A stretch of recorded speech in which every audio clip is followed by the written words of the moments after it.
Locked On Podcast Network presents Locked On Sports Today.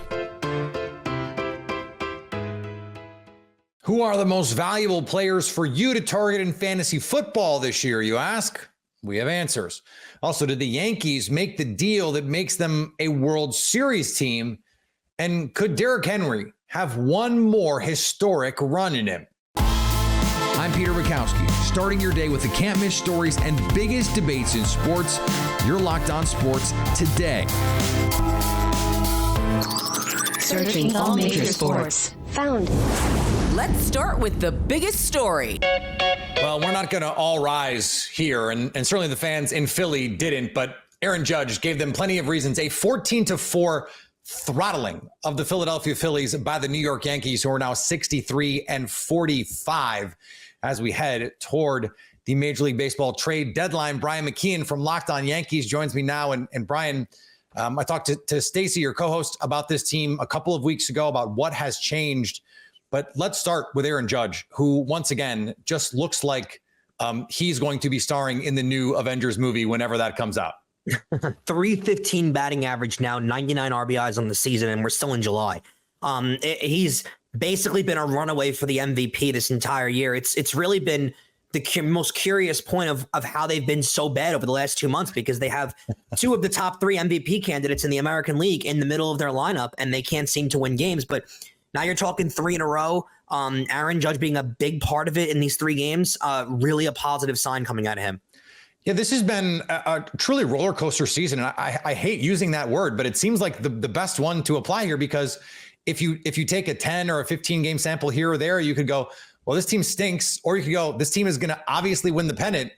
Why do you think that is, other than over the course of 162 games, that's just going to happen? I think it's inconsistency. And you're right. Over 162 games, I think what baseball fans tend to struggle with the most is it's not football, right? One game doesn't mean as much as it does in the NFL. Yeah. It's about 16 games, the equivalency. But having said that, you start to see a lot of patterns with the Yankees, and you saw a lot of patterns: bad fielding, bad pitching, not hitting the runners in scoring position. And when all these things start to tumble and everybody starts to struggle at the same time, it really becomes an issue. There was a quote early on in the season when Aaron Boone spoke about how amazing this team could be if Giancarlo Stanton and Juan Soto and Aaron Judge all got going at the exact same time. And that would be great, right? But you didn't really understand what the flip side would be if they all started to struggle at the same time. And then you really started to see that. And they had as pitiful as a first half of July as you could really have most of July. They had an awful June. You're hoping that this is starting to pick things up. I will say this, though. There's a lot of confidence coming out of now winning three in a row, going into the rest of the series of the Phillies, because their August schedule gets very, very simple. And they also just swung a trade that they're hoping can make an immediate impact. Mm-hmm. It has. Jazz Chisholm already has 2 home runs in his first 2 home runs last night against the Phillies. He had a stolen base on a really heads-up play against the Red Sox. Really good fielding at third base. I don't think it's really fair to determine yet where Jazz Chisholm is going to be playing full-time for the Yankees, because there's going to be moves to be made. They're going to try and juggle some things around. But overall, he's an above-average player, and they haven't been getting above-average play out of their players lately. He creates havoc on the base, and he's a very versatile player out there. He can play multiple positions. The Yankees don't have a lot of that. So he's an everyday player that you can plug in that's a 260 hitter, a kind of guy that you needed to insert in the middle of your lineup. It's a huge trade for them, and we said this on our show last night. This feels like a trade. This is not the big marquee move you make in an offseason, in the middle of a season. This feels like the kind of move that you make mid-season that is the precursor to other moves, and you really hope it is if you're a Yankee fan. What is the if you're gonna wish cast here a little bit, if you're gonna fantasy book a trade deadline for the Yankees, what does it look like? I mean, it was going to be Paredes. He went to the Cubs, obviously. I do think it's going to have to be a starting pitcher at this point. I think you can really that's the way you win in the postseason, right? And it's proven year after year. The way you win is through starting pitching. I'd love to go out and get a Garrett Crochet. I don't know if he's necessarily available for the price point that they want to pay, but there's plenty of moves to be made out there. There's Yandy Diaz is still available. He can go get got. You know, there's a lot of different pieces out there. I'd love Yandy Diaz, and I would love a Garrett Crochet. I think there's better chance that Diaz happens, and I think they're going to go aggressively after him. I don't know if Crochet is necessarily going to be available for the price the Yankees want to pay.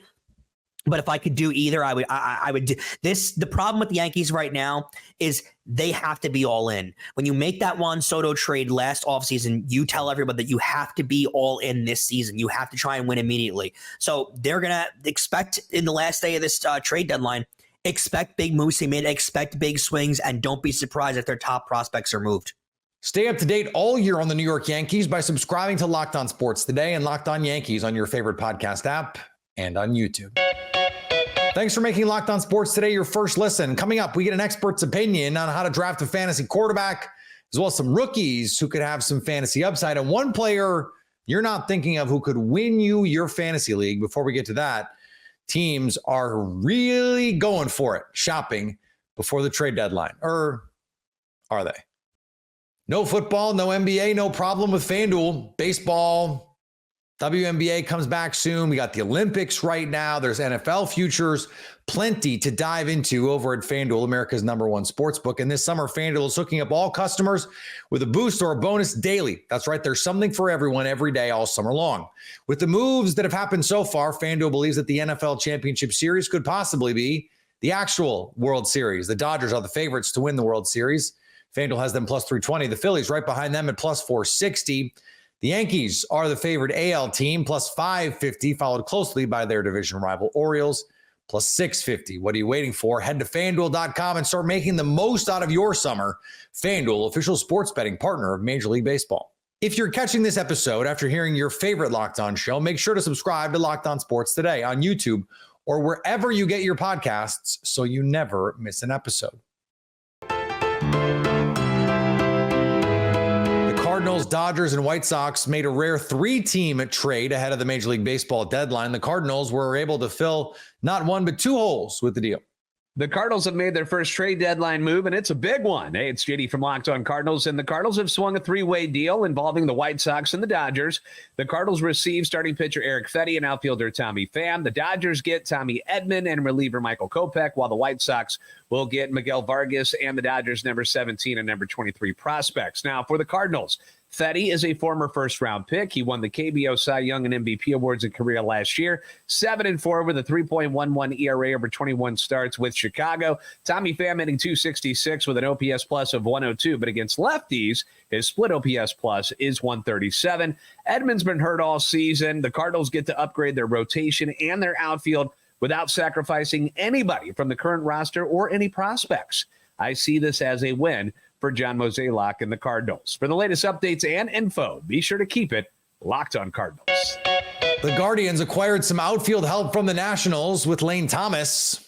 Guardians trade for Lane Thomas, outfielder of the Washington Nationals, their first deal of the trading deadline. Hopefully more to come. But the Guardians are sending out left-handed pitcher Alex Clemmie, who was their second-round pick a year ago. He's in low A right now, 19 years old, has a hard time throwing strikes, has a good fastball to 97, a good slider, and really no changeup.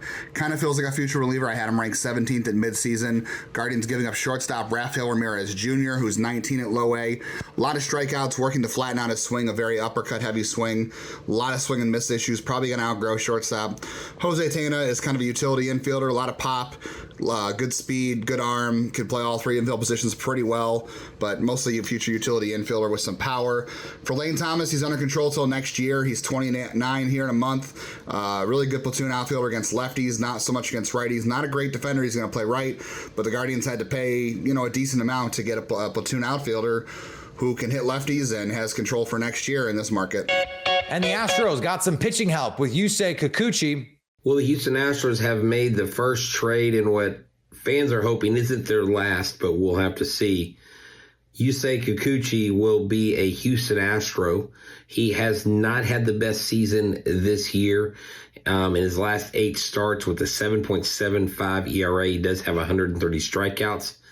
The trade piece, Jake Bloss, the Double-A pitcher that came up and made his major league debut after going on the IL with shoulder soreness or tightness, and then came back, made another start, was scratched in the game on Monday night versus the Pirates. So it appears to be a 1-for-1 deal. The Astros' first move, they still have some time left. They could still get another bat, but I'm also hearing that Jack Flaherty, they pivoted from him when the price continued to climb into territory the Astros were not willing to go. So stay tuned into Locked On Astros with your team every day. Joining me now, we're not here to talk about the Cowboys. Marcus Mosher from Locked On Dynasty, also our Locked On Cowboys host. And Marcus, we are creeping up on fantasy draft time. You're always able to best ball. That's the fun part of best ball. Dynasty drafts, all kinds of fun stuff, fun formats. And I know you are versed in all of it. Let's talk about something that you just worked a lot on, and that is these quarterback rankings. How do you think about drafting a quarterback aside from the rankings part of it? How do you go into and strategize saying, okay, this is how I want to handle finding my QB1? I mean, generally, I want to be the last person in my team or my league to draft a quarterback. There's just so many quality quarterbacks now that you don't need to be the first one to take a quarterback in your league. In fact, you can wait until multiple other managers are taking their second quarterback before you even take your first quarterback. So that's my general philosophy. But for me, what I'm looking for is one of two things. I either want the veteran stationary quarterback that I think can throw 35 to 40 passing touchdowns a season. And we have quite a few of those, whether it's a Dak Prescott, a Kirk Cousins, a Matt Stafford, Aaron Rodgers, all those guys that can be had very late in your drafts. I like those guys. And if you're not drafting them, I want the quarterbacks that have a rushing upside where they only need to throw for 200 yards in a game because they can give you 65 on the ground and a touchdown. Those are the players that end up becoming your league winners. I just have to tell you, and I think we've talked about this before, I absolutely loathe the way that fantasy over rewards running quarterbacks. It has no analog to real quarterbacking, and I think that's foolish. It goes back to when like you had old men counting box score stats in the newspaper. And so it's like, well, if we count all passing touchdowns for 6, like we're going to be here all day doing the math. That's just one of my pet peeves. Well, we don't have to. Well, no, that's a good point though. I think if you want it to your fantasy rankings to look more like the way an actual quarterback ranking list looks like and not have Anthony Richardson be like the 4th or 5th quarterback drafted in your league, I think 6 points for a passing touchdown is about right. And then go up to -3, -4 points for an interception, because now it starts to penalize the quarterbacks that are only getting 16 passing touchdowns in the season and 11 interceptions, but they're rushing for 800 yards. And now they're more valuable than Patrick Mahomes. Yeah, like Justin Fields as QB4 when everyone knows Justin Fields is not very good. But like that was the right rankings in fantasy because he was going to get 80 yards in rushing. And yeah, so let's talk about the quarterbacks though. What if I want Patrick Mahomes? Like, it feels good to have Patrick Mahomes on my team. It does. And I still think Patrick Mahomes is a very good fantasy option because he's going to throw a lot of touchdowns. He's going to be on an elite offense, and you know the yardage is there. So I have no problem at all taking Patrick Mahomes anywhere between like the 3rd and 4th quarterback drafted in your leagues. Just know that he doesn't have the upside of a Josh Allen or Jalen Hurts, but there's a pretty good chance that he's going to finish in the top 5 as a fantasy quarterback anyways. And you're right. It's fun. It's fun to have Patrick Mahomes on your team, and fantasy football should be fun. So draft them away. Totally. Okay. So we're about to start preseason football. Can you believe it? This week we get an actual preseason football game. And that means for crazy people like us who are going to be watching in the 3rd and 4th quarters of these atrocious football games, give me some rookie names that you have an eye on. Hey, I want to see this guy in preseason. I want to see how he looks, what kind of role he has. Guys who have real fantasy football upside and maybe are not the guys that we're thinking of 1st round, 2nd round kind of picks. Are we talking quarterbacks or just any position? So my eye always goes to the running back position, right? Yeah. Because that's a position where rookies can come in and produce right away. I mean, we see it year in and year out. I'm looking at Braylon Allen, who is with the Jets. He was a late 4th, early 5th round pick with the Jets. You look at that depth chart, it's Breece Hall and then not a lot. I think Braylon Allen, who I believe is only 20 years old right now, kind of think he's a perfect fit in this Jets offense. Maybe a little bit better of an A.J. Dillon type of player in the NFL. But Breece Hall, I think the Jets are going to be careful not to overwork him so much. I think we're going to see a ton of action from Braylon Allen early in the preseason. And he's the kind of guy who at Wisconsin got a ton of carries in the 4th quarter against, future, restaurant managers. He's going to break some tackles. It's going to be fun to watch him play for sure. Can you give me someone who is going to go outside of the first 4 or 5 rounds, but you think could win someone their league? Dalton Kincaid. Dalton Kincaid right now is being drafted somewhere in between the 5th and 7th round. And I wouldn't be surprised if he ends up being the highest scoring tight end in fantasy this year. This Bills offense is completely changing now that Stephon Diggs and Gabe Davis are gone. Joe Brady is installed as the offensive coordinator. And if you look from when Brady took over as the play caller for the rest of the season, Dalton Kincaid was putting up basically the exact same numbers that Sam Laporta was in Detroit. But Laporta had a couple more touchdowns. And that was the only difference between those two players. Sam Laporta being drafted a lot of times in the early 3rd round when you can get Dalton Kincaid 4-5 rounds later. I think Dalton Kincaid is going to lead that Bills team in targets. I think he's going to lead them in touchdown receptions. I think he is the best value right now at the tight end position. Stay up to date all year on fantasy football by subscribing to Locked On Sports Today and Locked On Dynasty Football on your favorite podcast app and on YouTube. Coming up, Derrick Henry has a chance to yet again make history. Derrick Henry has put together historic seasons, but after all the carries, all the yards, all the touchdowns, does he have another record-breaking performance in that gigantic running back body? Kyle Krabs from Locked On Scouting thinks it could happen. For you to find some bold predictions, but not so bold that you're going to sit here and rake yourself over the coals for them. So let's start with the Baltimore Ravens. This is a team that was the 1 seed in the AFC playoffs last year. A little bit of turnover on the offensive line, a little bit of turnover in the skill group, a little bit of turnover on defense. So there's a lot of reacclimation for Baltimore, but their marquee investment was Derrick Henry. And because of that, and it feels appropriate, it feels like there's Derrick Henry bold bets on this show every year when we do this.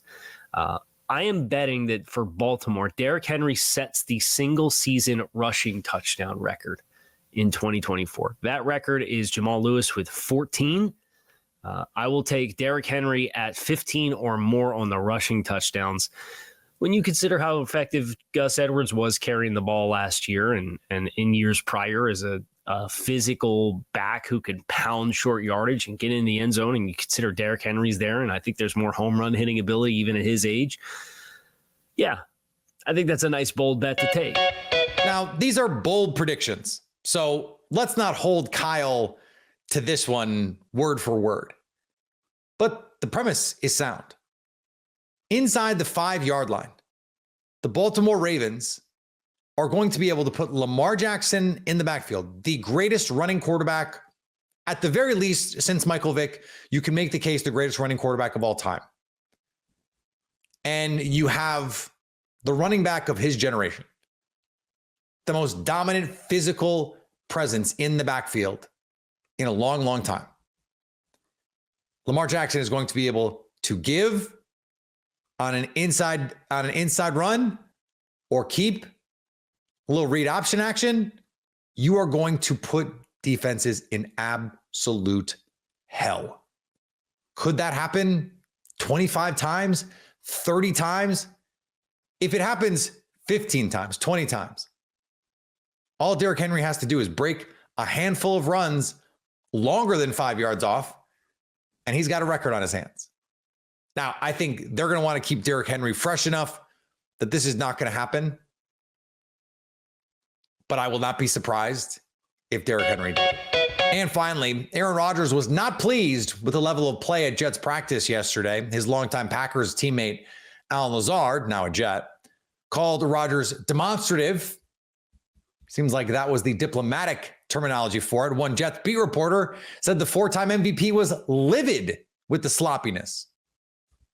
Maybe mandatory minicamp is mandatory for a reason, and it would help to have your 4-time MVP there to set the standard.